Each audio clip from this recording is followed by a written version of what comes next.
Okay, we are live on the Galaxy Manager channel with, I'm going to let you introduce yourself.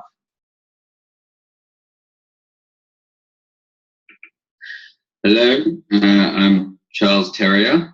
I'm I'm an actor and I'm in Occupation, coming out on July 12th, and I play Jackson. Okay, the first question is for you, Charles. Yeah. Okay, how can you describe your character in one word? Complex. Okay, awesome. And why is that, if I may ask?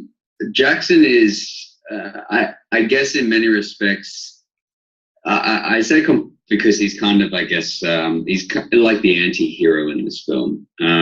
He very much has a good heart, but he often goes in the opposite direction to most people. So him and Matt see eye to eye. Matt, which is played by Dan Ewing, is kind of like the old guard, I guess. He's the former captain of the football team.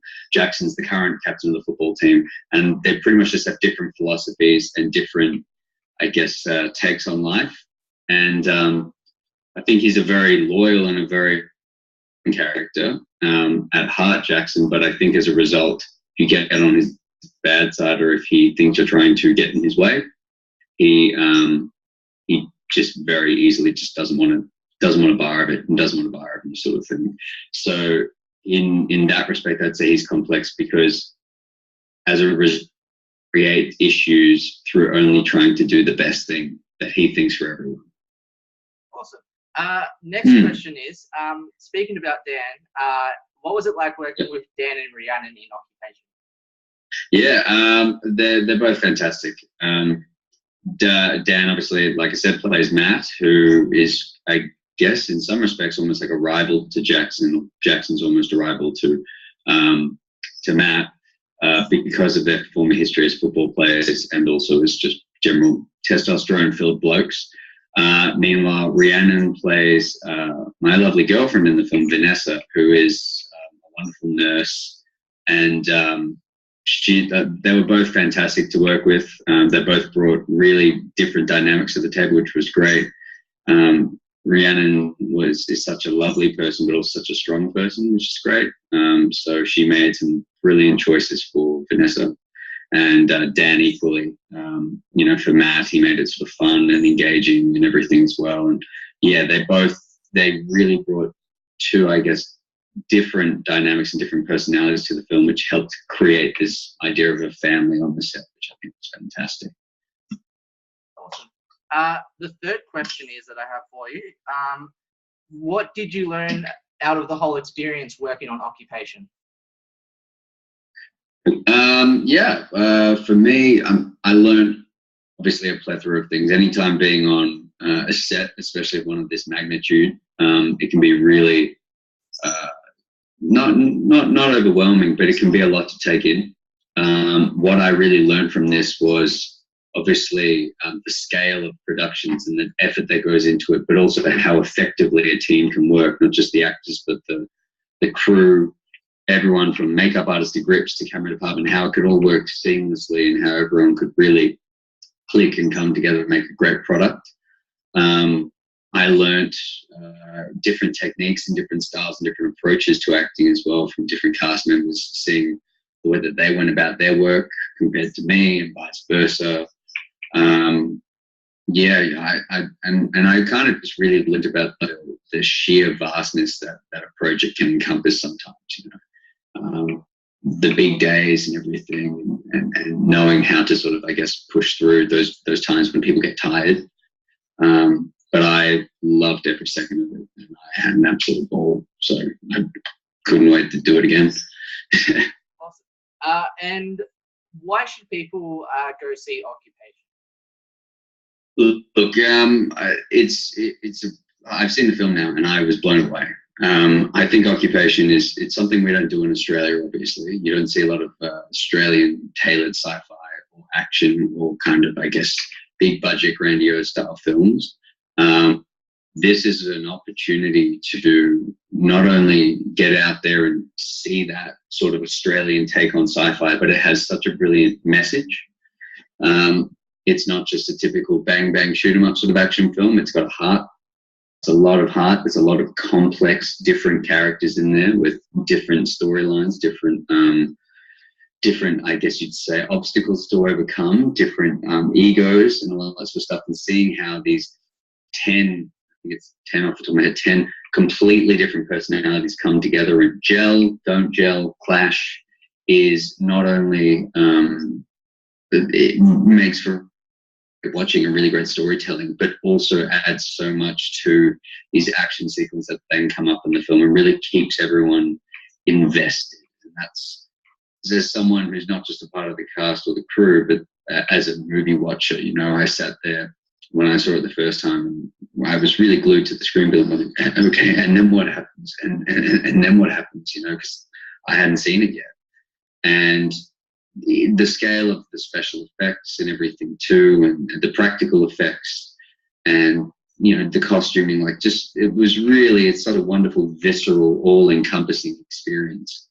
And I think that movie watchers and moviegoers, especially those going to tomorrow night, because they'll get the first opportunity to sort of see the finished product, will be really, I think, blown away, but also excited about the direction that Australian cinema is going in and what Luke and his creative team have really brought to the screen. Yeah. Awesome. On to Wentworth now. You were in Wentworth as this new, I think he's a new character, is he, for this new season of Wentworth coming up? Yep. And you played Danny Winter. What was it like being in Wentworth, and how can you describe Danny Winter? Yeah, look, it was, Wentworth is obviously, I mean, it's I guess a remake of that 1979 show, I think it was Prisoner. Yeah. Wentworth is fantastic, not just because it kind of was a different approach the second time round, but it's obviously a very female-led cast and crew. You know, we're following a women's prison, stories in the women's prison, but it has such diverse characters, diverse stories, and all that sort of stuff. And I mean, I'm pretty sure off the top of my head, it came before Orange is the New Black, and maybe that's where they drew inspiration from. Maybe not. Maybe it's just coincidental. But I think that, like Orange is the New Black, Wentworth is so rich in drama, but also comedy. And it's interlaced with so many different neuroses in the characters. The crew are all really brilliant to work with. Danny is part of a larger story in season 6. I can't sort of reveal too much, I guess. I'm assuming off the top of my head, but Danny is he's a bit of a rat bag. He's a bit of a sort of I wouldn't say a villainous character, but he's very much, he has a very different understanding and interpretation of women from the environment he's grown up with his mother, and as a result gets himself into a situation which can only be described as a little bit uncomfortable and disgusting. And as a result, the ramifications of his actions and of those actions stem all the way through season 6 and all the way into the prison, and cause an extensive amount of damage and ever-present danger. Yeah. Awesome. And last question, how would, if anyone wants to get into acting Australian-wise, what would you recommend them to do? That is a big question. I would say, look, for anyone who's thought about acting, thought about, you know, like always either wanted to do it or just went, I'd like to give it a go, I think you've just got to start. I know it can be very scary or very overwhelming, because a lot of people go, how do I start? Where do I go? You know, I would say the easiest thing to do is, you know, if you've got friends that make films, just get amongst it. Just start talking to them. Be like, can I come along? Can I help out? You know, help out on both sides of the camera, behind it and in front of it, because when you're in front of it, you learn a lot about obviously acting, but you also see a lot behind the scenes. And when you're behind it, you get to learn more about the technical aspects as well, while seeing the acting play out and taking inspiration from it. But if you have the ability or the desire, I'd say go to acting school. whether it be a couple of like term classes, one-off classes, or an ongoing program. I think that's a brilliant way for you to get a real feel for it, to learn a lot, learn different, techniques, learn from different people. It is a profession and it is an art form that is, what do you call it, interpersonal. So it requires other people to be able to do it. Otherwise, we're just talking to ourselves and we're doing monologue. So I'd say really get out there. There's some great schools all across the country, and in every single state there's a bunch of great schools, from universities right down to kids programs and everything in between, and also studios out there. I went to a school called 16th Street, for those of you in Melbourne, which is a really great school, and I'd highly recommend that. But there's so many out there, and if you don't want to do that, I'd say get online, get on sites like Star Now, create a profile, put some photos up, and just start applying for listings. There's a lot of people out there who make student films, some TV shows, and movies, and that's a great way for you to start getting experience.